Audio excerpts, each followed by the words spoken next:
So how do you see waveforms in a Capcut on your iPad? Let's get started. So if you are new on this channel, most definitely subscribe so you do not miss tutorials like this one.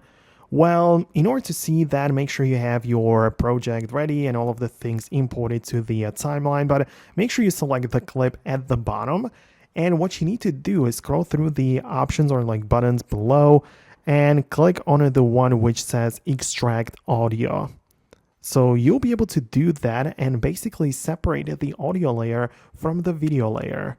Obviously, those two will not be linked anymore, so you will have to apply effects and things separately to both, but you'll be able to see the wavelengths, you'll be able to see the audio layer like that, and you'll be able to do more things with it. Like it's nicer, it looks visually better, but yeah, that's how you can do this. You can adjust the volume specifically for the audio layer, and that's how it works. Well, of course, on like the desktop editors like Premiere Pro or something, we have the audio layer visible right away. We don't have to unlink anything, or we don't have to extract the audio, but inside of the Capcut on the iPad, that's how it currently works. So let me know in the comments below if you managed to make it work for your device.